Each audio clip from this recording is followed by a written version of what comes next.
Nous avons tous et toutes des premières et des dernières fois. Et pour beaucoup, le cheminement entre les deux est une véritable aventure. J'ai décidé de rencontrer des inconnus, ou presque inconnus, de partager avec elles et eux ces confidences intimes, et de mesurer l'évolution de leurs désirs entre la première et la dernière fois. Damien est un homme de 42 ans. Il entretient avec sa maîtresse une relation passionnée et passionnante autour de pratiques qu'il définit comme des offrandes. Pour lui, c'est une manière de vivre, une façon d'aimer, une quête d'absolu. Dans cet épisode de première et dernière fois, nous allons discuter ensemble de son histoire et de sa façon d'aimer aujourd'hui. Bonjour Damien. Bonjour. Alors tu m'as demandé dès le départ de nos échanges de te tutoyer. Donc je vais pas te poser la question rituelle, parce qu'on se tutoie déjà depuis un moment. Et puis on va attaquer directement dans le vif du sujet. Est-ce que tu te rappelles de ta première fois ? Ma première fois. Il faudrait définir ce que c'est une première fois. Est-ce que c'est la première pénétration vaginale ? Je suis pas sûr qu'il faille mettre le curseur là-dessus. Ça, je m'en rappelle, c'était le 12 juin 2000. Tu te rappelles très bien. Oui, c'était l'anniversaire de ma sœur et puis ma grand-mère était en fin de vie. Donc ça fait deux raisons qui font que je m'en rappelle. Mais ça m'a pas laissé un souvenir impérissable. C'est difficile de dire qu'est-ce que c'est vraiment une première fois. Ça commence où une vie sexuelle ? Qu'est-ce qu'il faudrait on va revenir plus loin. C'est quand la première fois que tu te rappelles avoir pensé à du sexe, de la sexualité ? Alors ça, je le revois aussi. C'est à l'école primaire. J'étais en CE2, je me rappelle, dans la cour de récré.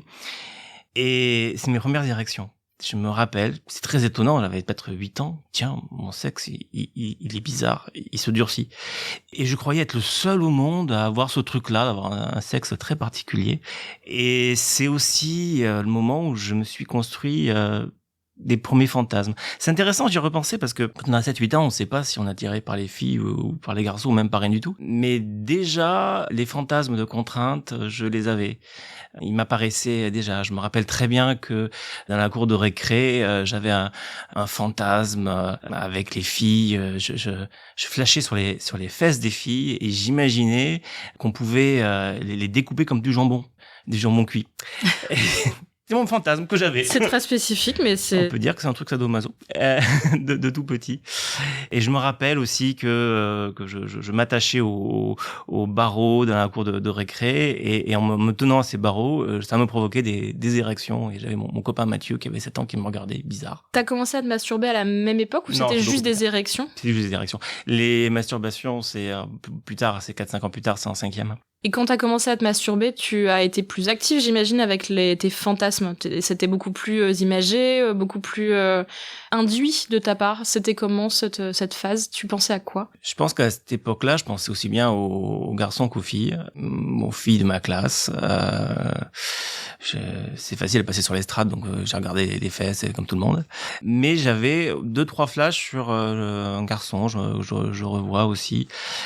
Et alors en fait c'était pratique parce que j'étais sur un lit une place, donc 90 cm de large, et donc en mettant les pieds de chaque côté, je pouvais m'auto-attacher et m'auto-faire fantasmer comme ça. Ça a duré longtemps cette phase de ce type de masturbation-là ? 2-3 ans je dirais, probablement jusqu'à l'entrée du lycée. Pourquoi t'as arrêté ? Parce que, c'est une bonne question. Pourquoi j'ai arrêté ça ? Parce que les garçons ne m'ont plus intéressé.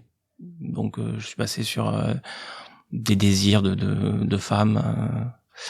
En fait, j'ai eu une vie sexuelle qui a commencé tard, à 23 ans. J'étais dans un lycée de curé avec des garçons, donc les filles, c'était presque un concept théorique sur mon lycée. Puis après, en classe prépa, pareil. Donc, je pense que les masturbations s'orientaient vers, avoir une femme avec soi, mais clairement, je savais pas quoi en faire, quoi. T'avais pas t'avais pas trouvé des films pornographiques ou des magazines pour t'aider ? Si, c'était la grande époque des cassettes VHS, je me rappelle, avec les Rocco Siffredi et comment il disait, Rocco disait, je vais vous faire un feu d'artifice. Et ça marchait pas sur toi ?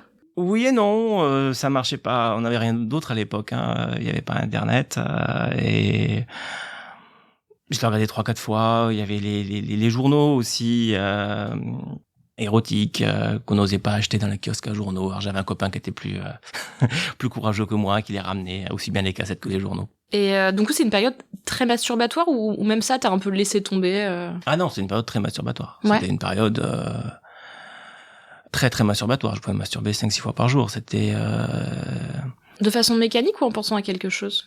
Les deux, mais assez mécanique quand même, souvent mécanique, surtout en journée, pour faire passer le stress. C'était un moment où les études étaient très stressantes et c'était bien, quoi. Tu m'as dit que du coup, ta vie sexuelle, donc ce qu'on définit de façon un peu cliché comme la première fois, j'imagine la première pénétration, pénis dans le vagin, est arrivée tard, à 23 ans. Comment ça s'est passé? Je dirais que la première fellation qui est arrivée avant a plus d'impact, c'est beaucoup plus important pour moi que la première pénétration vaginale. C'est une forme de pénétration. Voilà. Comment ça s'est passé? Une fille qui avait 2 ans de plus que moi et qui était plus experte que moi et qui m'a fait découvrir ça. Et c'était génial. Je me rappelle découvrir que les mains d'une fille peuvent passer dans mon entrejambe. Je suis resté complètement fou pendant toute une journée après ça. C'était à la fac? Non, c'était chez elle, à Paris. Est-ce que tu t'es senti différent après? Oui, je me suis senti heureux d'avoir acquis une connaissance, mais frustré de pas pouvoir expérimenter à nouveau. Avec cette fille, ça s'est terminé tout de suite. D'ailleurs, elle avait un copain. Donc j'ai commencé ma vie sexuelle avec un acte adultère. À cette époque-là, oui, j'avais le complexe de pas savoir séduire les filles. J'avais pas le mode d'emploi. C'était vraiment un souci. Tu penses que c'est à cause de ton éducation catholique? Je pense juste que j'avais pas le mode d'emploi, en fait. Ouais. Oui, j'avais le copain qui arrivait toujours à se lever toutes les nanas parce qu'il y allait en rentre dedans.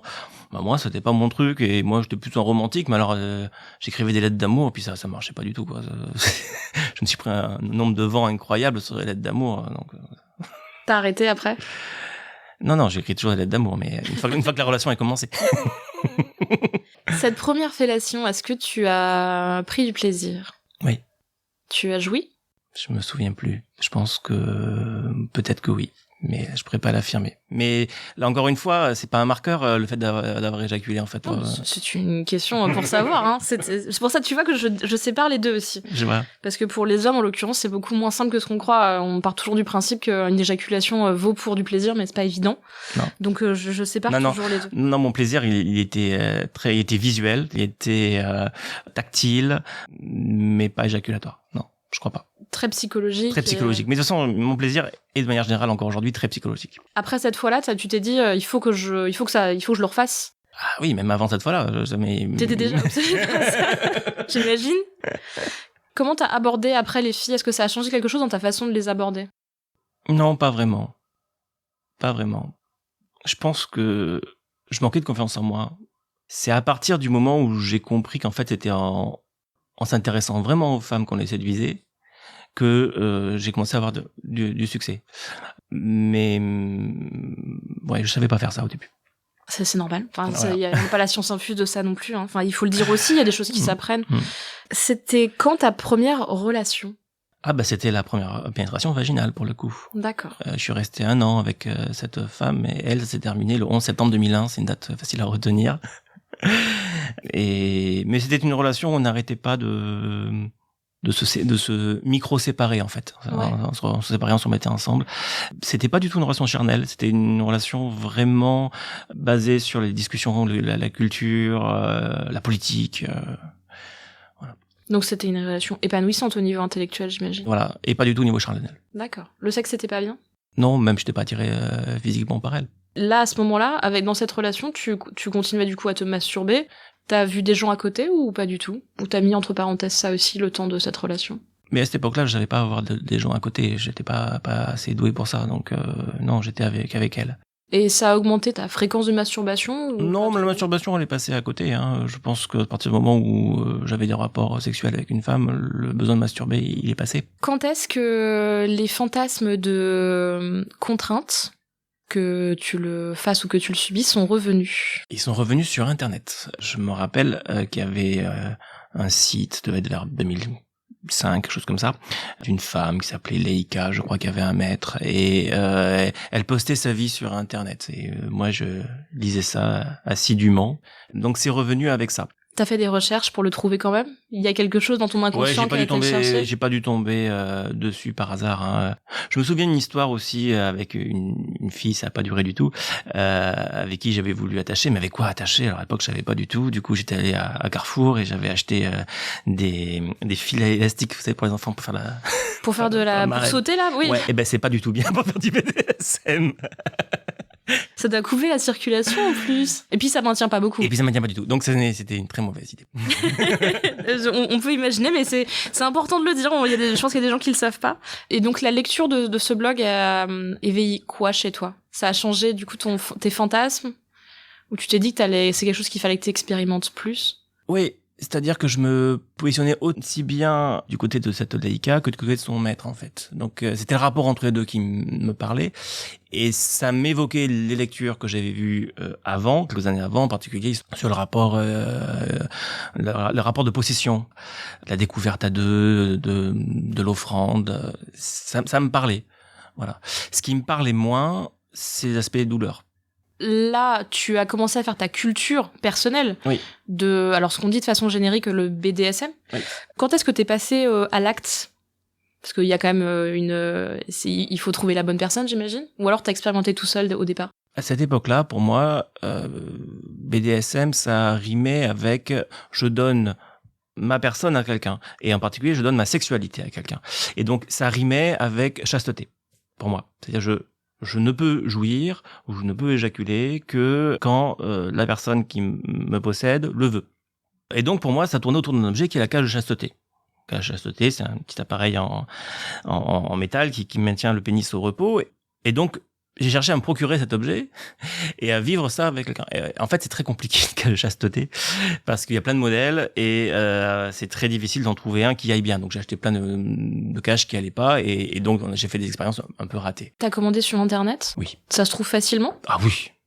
Sur Amazon, il y a je sais pas combien de possibilités, mais en fait, si je peux donner un conseil, il faut que ce soit petit, une cage de chasteté. Si vous avez la place d'avoir une demi-érection, ça n'a plus aucun effet, ça n'a aucun intérêt. Donc il faut que ce soit petit et il faut que ce soit idéalement en métal, parce qu'en plastique, le sexe il respire pas, donc ça peut pas le garder longtemps. Parce que le principe de la cage de chasteté, comme toi tu le voyais, il fallait la garder en continu? Ou alors il faut l'enlever le soir avant de se coucher, ou il faut l'enlever pour aller aux toilettes, ou comment ça fonctionne techniquement? Je l'ai toujours fantasmé comme quelque chose qui se garde en continu. Mais ça, c'est le fantasme. Et la réalisation pratique, c'est pas possible pour des raisons techniques, pour des raisons psychologiques, d'hygiène, mais pas que d'hygiène, pour des raisons psychologiques aussi.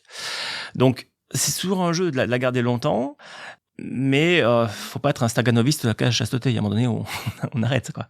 On peut pas la porter, si on s'habitue, ça c'est pas comme un piercing ou autre chose, on peut pas la porter en continu pendant 2 ans, 3 ans, 10 ans. Il y a des gens qui le font, hein, mais moi j'en suis incapable. C'est quoi ton record? Il est pas loin, hein, ça doit être une semaine. Il y a des blogs sur Internet de gens qui restent 2 mois, 3 mois. À ce moment-là, t'étais avec quelqu'un qui participait à cette recherche, à cette découverte, ou tu l'as fait tout seul, ce chemin avec la cage de chasteté? Je l'ai fait avec une femme, Samantha, avec qui j'avais une relation libertine qui a duré pendant 1 an. Et donc, au sein de cette relation libertine et amoureuse, d'ailleurs, il y avait de temps en temps des jeux autour de ça. C'était il y a combien de temps? C'était il y a 10 ans. Est-ce que tu te souviens de la première fois où tu as reçu la première cage de chasteté que tu as commandée? Ça, je me rappelle, ouais. C'était une cage en plastique. En fait, j'ai dormi avec. Et la nuit, on a des érections mécaniques. Et pendant la nuit, la cage s'est cassée en 2. Je me suis retrouvé le matin avec ma cage cassée en 2. Et avec cette fille qui s'appelait Samantha, après, on s'est séparés. Et elle est partie avec la cage cassée en 2. Et ce que j'ai su, c'est que elle a réutilisé la cage avec son nouveau copain qui a donc, du coup, en plus dû recoller la cage et la réparer. C'est un délire. C'est bien, elle porteuse d'histoire. C'est un peu comme les alliances, les trucs comme ça. On met du sens dans les objets, c'est parfait.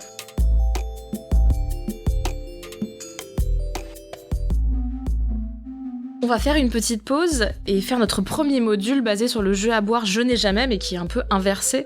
Donc basé sur tes pratiques sexuelles. Je vais te dire des affirmations et tu vas me répondre si ça te parle, si tu l'as déjà fait, si tu l'as pas fait, si tu en as envie ou pas du tout.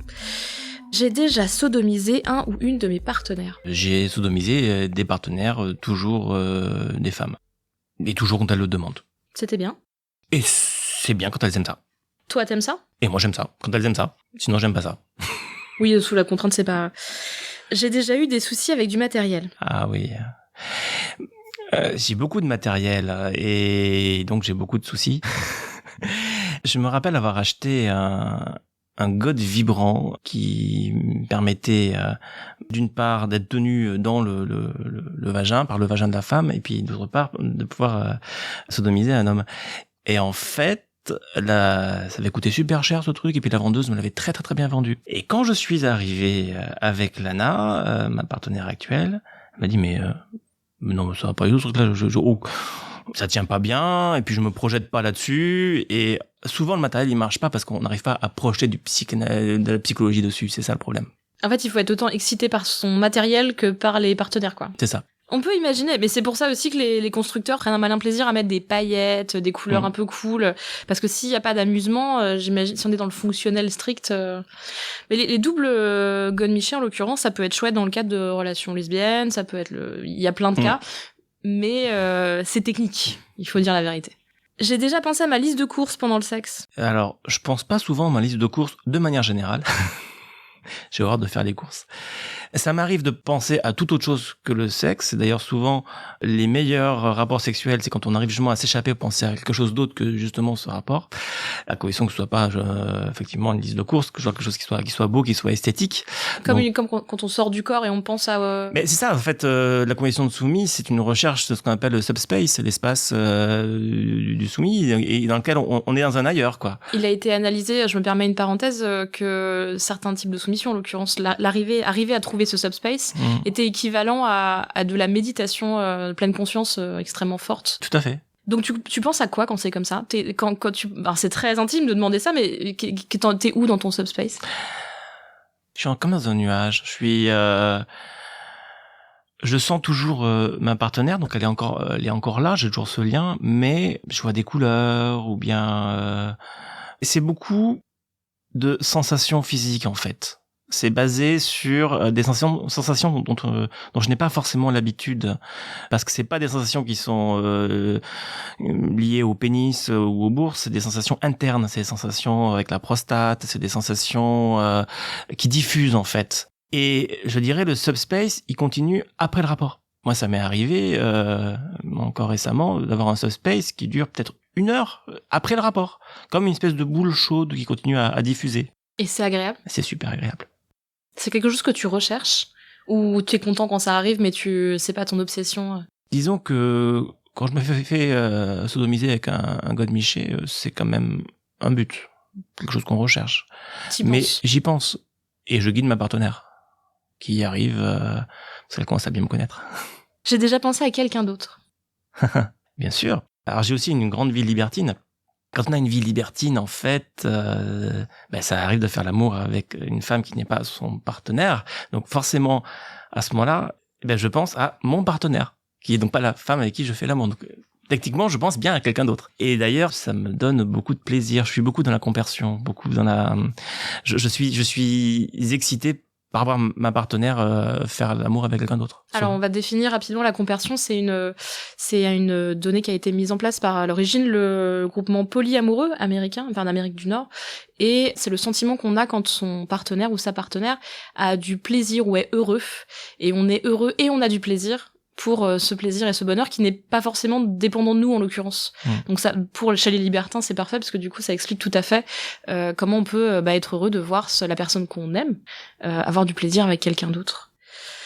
Je me suis déjà masturbée dans des endroits pas prévus pour. C'est quoi un endroit pas prévu pour? C'est une bonne question.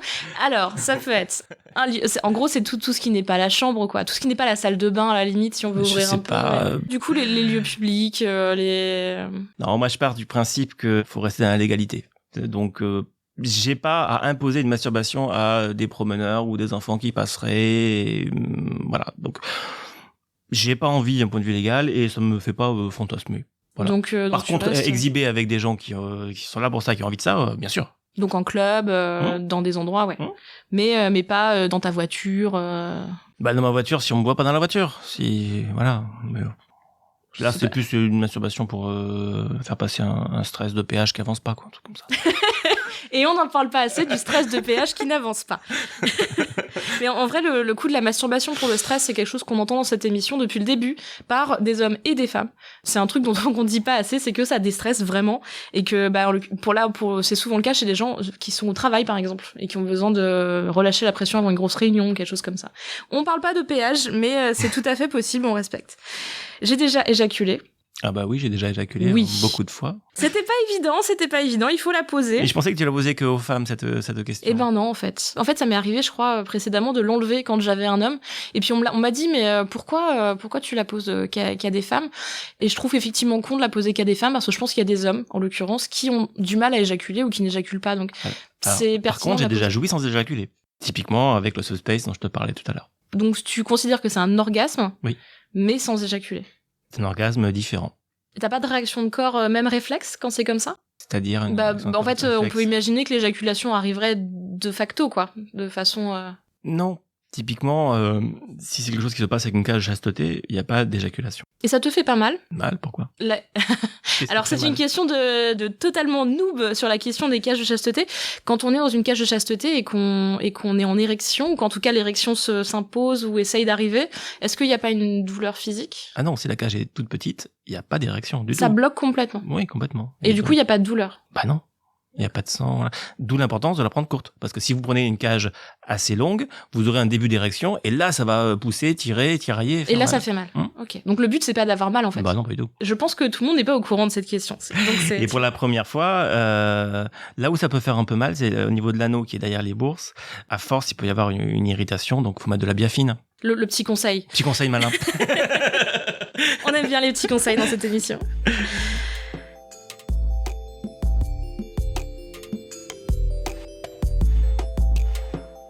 Alors Olivier, tu es switch. On va définir ce que c'est switch. Dans le cadre de ce qu'on appelle communément le BDSM, c'est une personne qui peut être à la fois dominant et soumis. Et tu as eu une relation avec une femme qu'on appellera Mathilde, où tu as travaillé, tu as développé ce côté-là chez toi. C'était quand ? C'était il y a 2 ans, c'était une femme que j'ai rencontrée sur Tinder et dès le départ, on a posé que j'étais dominant et qu'elle était soumise. Et c'est comme tu l'as dit, je suis switch, elle était switch aussi.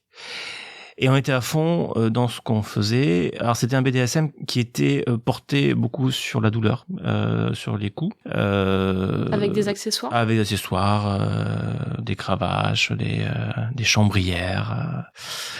C'était très prenant, très stimulant, et en même temps, ça m'a complètement bouffé.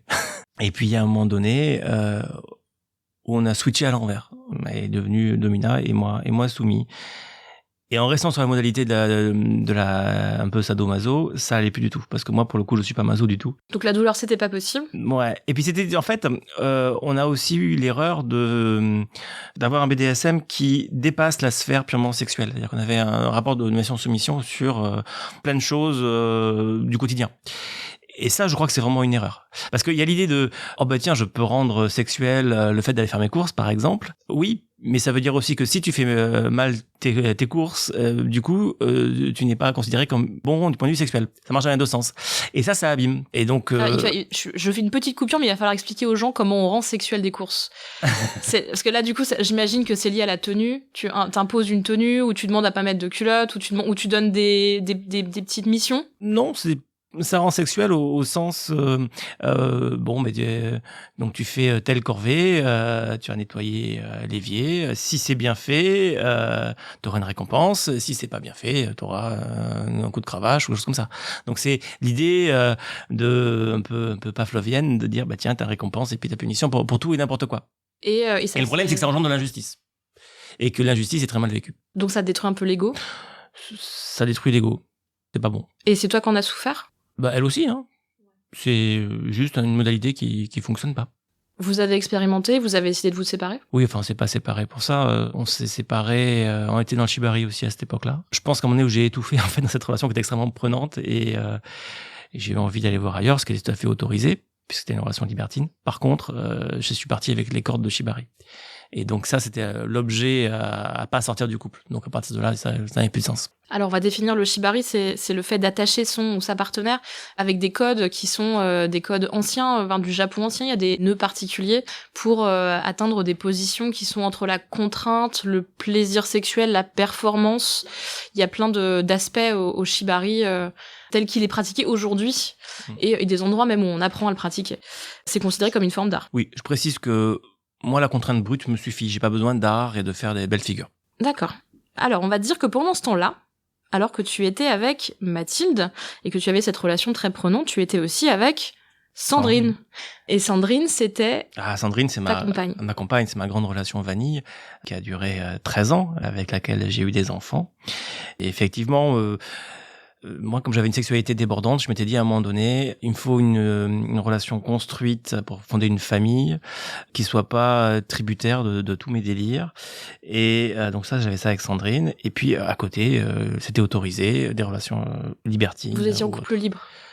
Oui. C'était posé comme ça dès le début. Je vais définir le terme de vanille.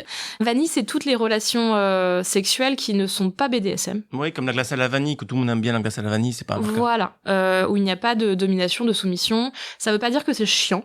Ça veut dire que c'est le classique, en fait, la première chose à laquelle vous pensez quand vous pensez à une relation sexuelle de base. C'est-à-dire que ça peut être très fun, mais en tout cas, il n'y a pas de fouet, de shibari, de contraintes, de cage à pénis. C'est vrai que j'avais une grande vie libertine et du coup qui était très vanille parce que finalement, en club, en sauna, on fait toujours plus ou moins la même chose. Et donc, la 304e levrette ressemble quand même beaucoup à la 303e levrette avec une inconnue.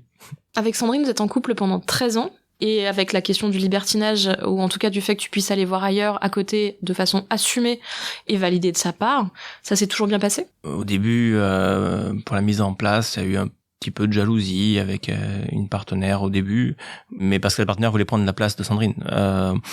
Mais après, oui, c'est rentré dans les ordres. Et j'imagine que vous avez trouvé vos propres règles et vos propres modalités dans cet arrangement, quoi. Oui. C'est des choses qui arrivent pas toutes seules. Oui.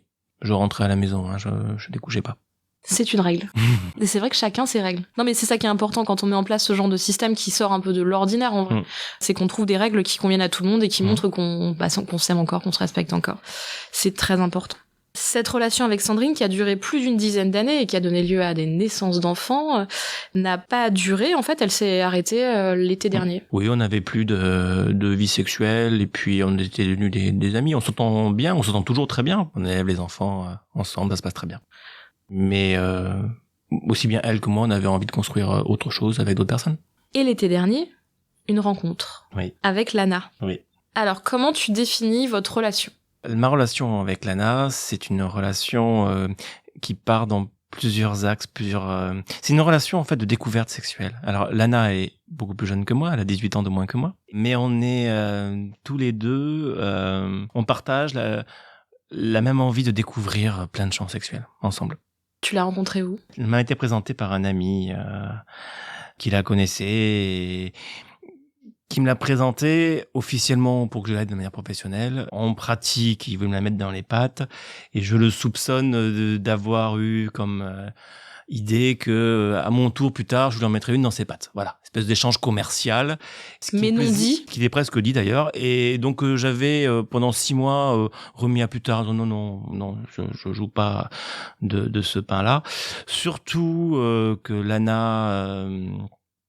Moi, je la connaissais pas et cet ami, il avait l'habitude d'aller voir des escortes et des femmes. Donc je me dis, si elle est là comme les autres, moi ça m'intéresse pas. Le rapport tarifé, c'est pas mon truc. Tu savais pas du tout, quel type de personne c'était, à quoi elle ressemblait. Pas du tout. D'accord. Et elle était pas du tout une escorte. Quand vous vous êtes rencontrés, il a été clair tout de suite qu'elle serait ta domina ? Non, pas du tout. C'est arrivé par jeu, on fréquentait dès le début les saunas libertins et un jour on a eu un jeu, ça a été ce qu'on appelait le concours de zombies. Alors les zombies, c'est ce qu'on appelle, c'est les hommes seuls dans les saunas libertins et ils marchent comme des âmes en peine avec les bras devant eux, ils espèrent dans l'espoir souvent déçus de pouvoir toucher un téton ou une fesse. Et dans un sauna qui est très mal fréquenté, il y avait beaucoup d'hommes seuls. Et du coup, il y en avait tellement, et on était le seul couple, on s'est dit, on va organiser un concours de zombies, on va faire une compétition entre eux pour choisir celui qui pourra faire l'amour avec Lana. Et donc, c'est parti là-dessus, c'est-à-dire qu'elle a lancé des épreuves. Dans un mode de jeu. Dans un mode de jeu où au début, ils étaient 4 zombies, ils devaient la caresser, elle en a éliminé un, 3 autres, ils devaient l'embrasser, elle en a éliminé un, ceux qui restaient, ils devaient lui faire un cunnilingus, et le gagnant avait le droit de lui faire l'amour. Et donc, c'était très rigolo mais moi, j'étais en dessous quelque part. Parce que qu'est-ce que tu faisais à ce moment-là, justement? Moi, je tenais le chronomètre. Parce qu'ils avaient tous 2 minutes 30 pour leur exploit à chaque épreuve. Voilà. Donc, t'étais à côté, tu regardais? Ouais, moi, j'étais juste à côté, je regardais et je me délectais du spectacle. Et j'essayais de deviner qui allait gagner le concours. D'accord. Voilà. Et ça a mis en place, on va dire, une forme de pouvoir entre vous, place, un jeu. Ça. Ouais.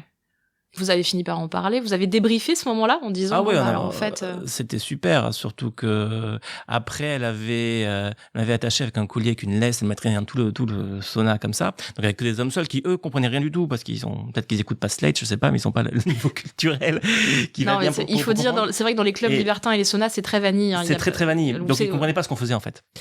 Et ils étaient tous un peu morts de faim. Et donc nous on s'est beaucoup amusé de ça. Et c'était quand ça dans votre relation? C'était au début. Tout début. C'était pas le premier rendez-vous? Non, peut-être au bout d'un mois. Enfin, c'est au début. Au début, vous avez fait du sexe vanille ou pas du tout? Non, en fait, la première fois qu'on a fait l'amour, c'était un sauna libertin. On s'est des rendez-vous là-bas. Donc c'était tout de suite dans un cadre de libertinage? Ouais, tout à fait. Comment tu définis aujourd'hui votre relation? Vous êtes en couple? Oui. Et vous avez... Un vrai couple. Parce que du coup, j'allais te demander par rapport à ta relation précédente avec Sandrine, où tu avais décidé que il fallait qu'il y ait ta vie vanille avec les enfants, le couple et ainsi de suite, et à côté ta vie BDSM et libertine. Est-ce que là, du coup, t'as changé d'avis sur la question? Oui. Tu penses qu'on peut mélanger les deux? Ah bah avec elle, oui, je mélange tout. Après, j'ai pas forcément envie de refaire des enfants tout de suite.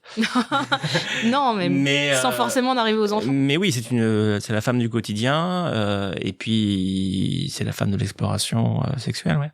Et ça, c'est quelque chose qui est nouveau pour toi. Ouais. Comment ça se définit? Est-ce que vous mettez des moments dans la journée ou dans la semaine où vous pratiquez pour justement éviter les dérives qu'il y a pu y avoir avec Mathilde? Oui, on pratique généralement le soir. Après, on a des petits rituels. On a ce qu'on appelle l'offrande.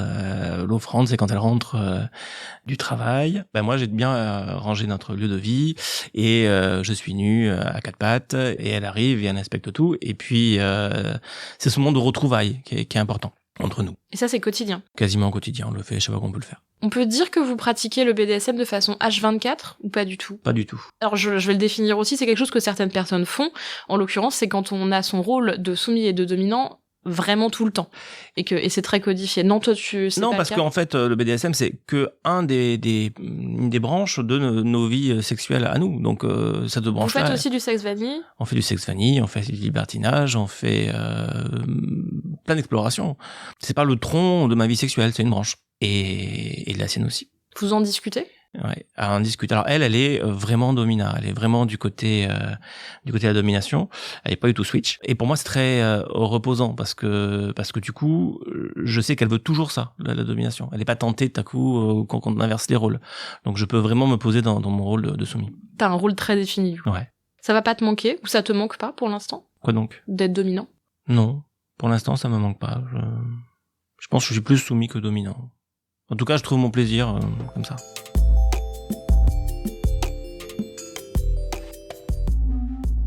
C'est l'heure du deuxième module, on va parler des œuvres qui ont accompagné ou construit ton imaginaire sexuel. Je vais te donner encore une fois des affirmations et tu vas me dire ça t'évoque quelque chose. Le livre qui m'excite. Le livre qui m'a excité, c'était Histoire d'eau de Pauline Réage.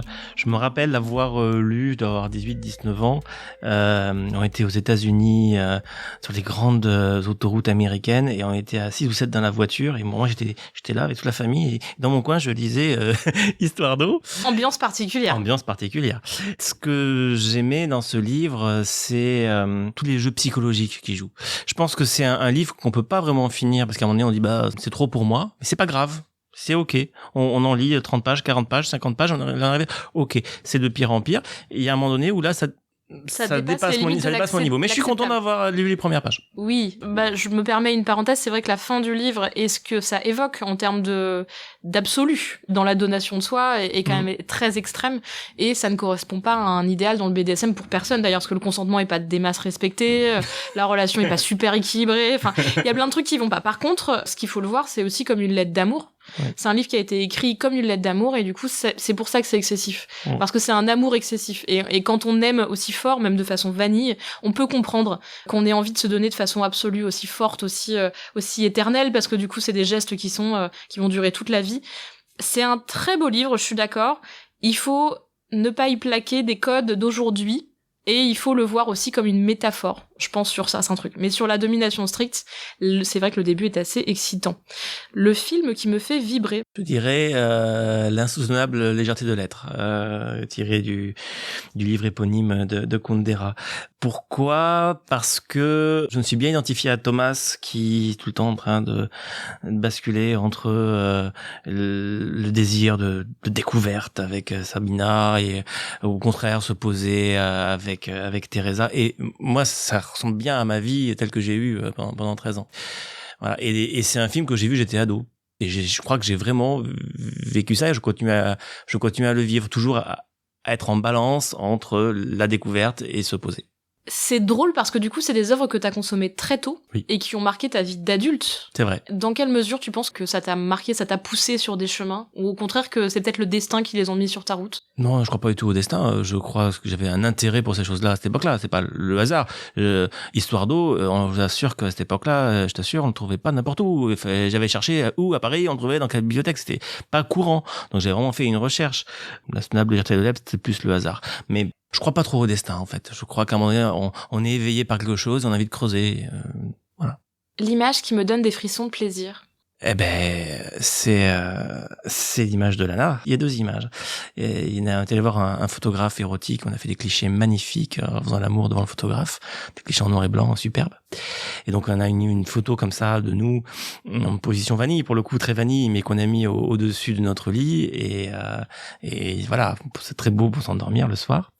Et j'ai une autre image, toujours une photo de Lana sur un balcon qui domine la ville. En fait, on voit, elle a enlevé sa culotte et on voit ses fesses, et c'est magnifique. On sent que tu es constant dans tes goûts sur les parties du corps féminin qui t'intéressent. La musique qui te met le mieux dans l'ambiance. Donc logiquement, pourvu qu'elle soit douce, de Mylène Farmer, le collectionneur de rondeurs. On est dans la cohérence, mais c'est parfait quand c'est comme ça. On aime bien quand c'est foisonnant, mais quand c'est cohérent, ça fait plaisir aussi. Alors c'est bien beau. En fait, on voit qu'il y a effectivement pas de hasard, et tout se répond. Le parfum qui réveille tes sens. Pour moi, le parfum, c'est toujours une évocation du passé, un parfum, ça rappelle quelque chose. Ah, j'ai déjà senti ça m'évoque autre chose. Et en particulier, je pense au parfum au Cool Water de Davidoff, qui est ma première petite copine avec qui j'ai fait des bisous, qui portait ça. Donc ce parfum-là, il me rappelle ça. Voilà. Et tu le sens encore dans la vie ou Non, parce que c'est un parfum qui est très peu produit, mais j'en avais acheté des litres de parfum que je ne mets plus, donc du coup, j'ai chez moi des litres de Davidoff.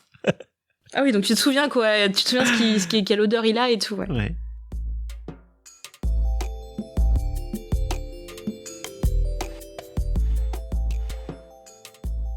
C'était quand la dernière fois ? Hier soir, Lana a fêté son anniversaire, elle avait 25 ans. Et pour l'occasion, j'ai essayé de faire quelque chose d'extraordinaire pour elle. J'ai réservé un appartement tout en haut d'un immeuble très très haut qui domine complètement la ville et qui était doté d'un grand jacuzzi avec un lit immense. Dans cet espace de rêve, j'ai invité notre couple d'amis avec qui on libertine le mieux. Et tout ça en surprise. Voilà. Et en fait, la soirée aurait pu commencer avec un gros handicap, c'est que le couple, il n'était pas très en forme sexuellement, et surtout, Lana, elle avait un problème de gastro, tout simplement. Ça arrive. Ça arrive. Et donc, on peut imaginer quelque chose d'extraordinaire, et puis finalement, les réalités terrestres font que ça marcherait pas si bien. Et en fait, on était tellement dans l'ambiance, on était tellement heureux de se retrouver, que je crois que le cerveau a réussi à couper complètement la gastro avec une parenthèse pendant c'est revenu après. Et c'est revenu après, mais dans les grandes largeurs, mais et voilà, et c'était un moment de complicité extrêmement beau. C'était vanille? Très vanille et très libertin. Et très compersion. Moi, j'ai vraiment pris mon pied en la regardant faire l'amour avec cet homme. Et d'ailleurs, la femme qui j'étais, elle me faisait la fellation, me disait, ah, vraiment, quand tu regardes ta copine, je le sens dans ma bouche que vraiment, ça marche beaucoup mieux. Cette réflexion de libertin, mais genre vraiment, c'est super beau, en vrai, c'est super beau. On sent elle a l'air très sympathique, cette femme. Alors là, du coup, on a sur une soirée vanille idéale, j'imagine, avec champagne, avec la vue sur la ville. Bon, la gastro, ça restera pas dans l'histoire. Au final, vous aurez gardé cette idée d'anniversaire quand même, qui était un bel anniversaire. Mais avant qu'on se rencontre, tu m'as parlé de la Saint-Valentin et de ce que vous avez prévu pour la Saint-Valentin. En fait, on s'était dit, bon, puisqu'on veut expérimenter de la chasteté, la Saint-Valentin, c'est le 14 février, on va faire un mois de chasteté. Donc, du 14 janvier au 14 février, sous cage. Et donc, on a essayé. Et les 2 premiers jours, il y a eu les problèmes techniques, je dirais, de douleur au niveau des testicules.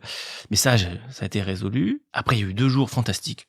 Très beaux. Sensation de bien-être, d'appartenance extraordinaire. Et puis après, ça a commencé à toucher mon moral. Et ça, je l'avais pas prévu. Et au bout de 5-6 jours, j'ai commencé à me sentir fragile. La moindre contrariété me faisait battre triper. Tant et si bien qu'au bout de 5-6 jours, il a fallu arrêter, ça marchait pas. Bon. Du coup, on s'est dit, bon, mais cette façon de pratiquer le BDSM était trop absolue pour nous, bien pour nos fantasmes, mais trop absolue, et donc on a fait d'autres choses. On a inventé d'autres choses. Vous avez fait un calendrier de l'Avent de la Saint-Valentin? Oui, en grosso modo. Vous avez fait quoi, du coup? On a acheté plein d'accessoires qu'on a beaucoup utilisés. On a inventé la litière, ce que je disais tout à l'heure, c'est-à-dire se mettre à 4 pattes et attendre tous les soirs. On a fait beaucoup de sodomie. Sur toi? Sur moi. Oui, tout à fait. Avec des accessoires, donc avec des godes. Ouais. On a essayé aussi, je lui ai fait l'amour, mais où c'est moi qui porte le god ceinture et je ne la pénètre pas avec mon sexe. Et c'était très intéressant comme sensation. Alors, je vais te poser une question très technique, mais tu tenais le god ou tu avais un god ceinture? Non, je le tenais. Tu le tenais, d'accord. Non, pardon, excuse-moi. Je me dis, sur un god ceinture, ça doit faire mal et ça doit te comprimer si tu portes un god ceinture toi-même. Non, mais comme pour une femme, je le portais. Tu peux juste, oui. Okay. Je le portais. Et comme j'avais la cage chasteté, mon sexe gênait pas. Et c'était intéressant. Et c'était très intéressant parce que je sentais vraiment ces sensations. Indépendamment de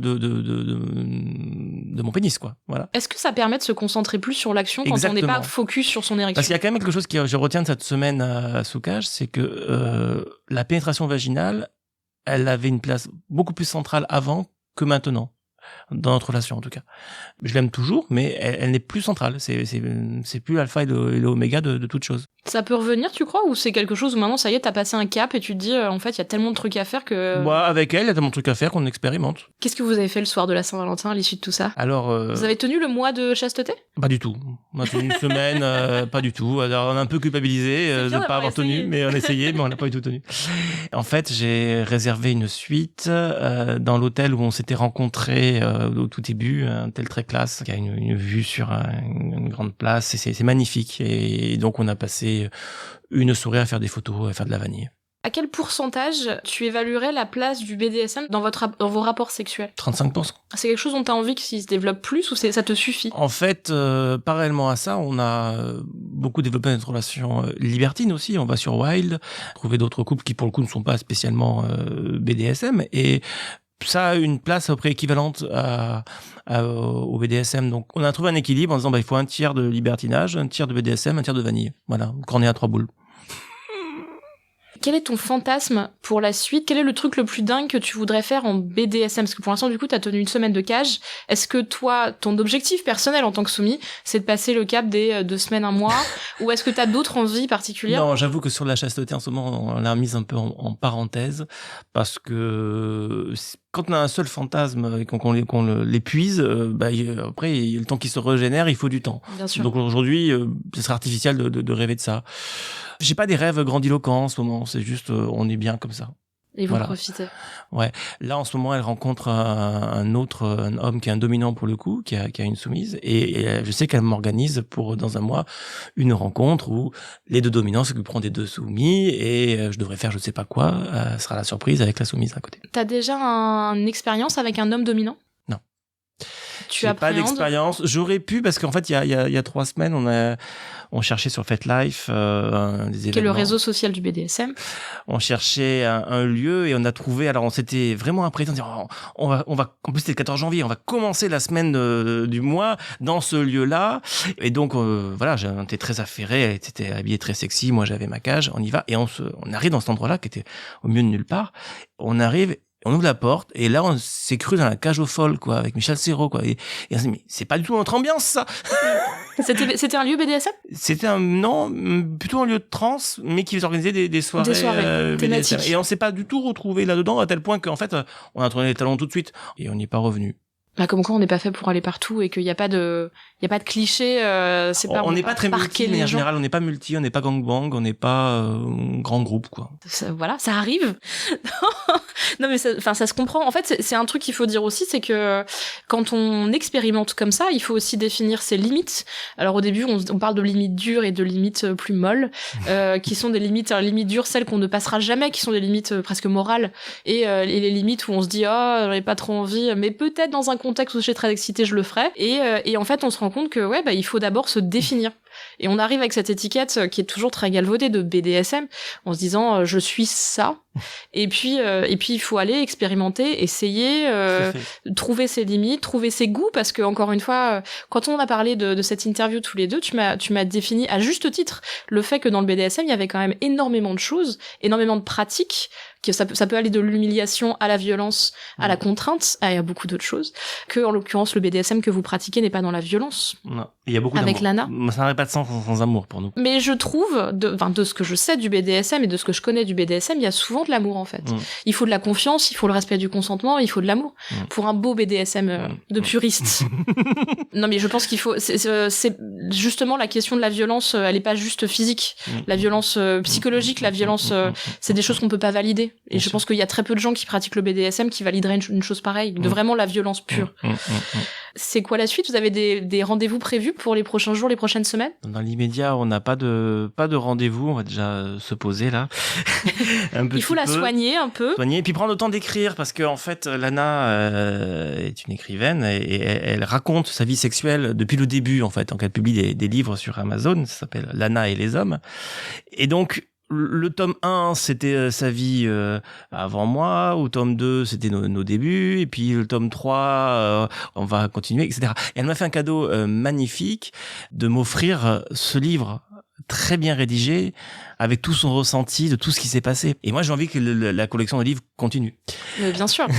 Moi, je suis pour la construction. Je trouve que dans un couple, le seul intérêt du couple, c'est construire et écrire quelque chose ensemble, écrire une œuvre ensemble à partir de sexe, qui est quelque chose qu'on dévalue vachement, en fait, de sexe et d'amour. C'est juste magnifique.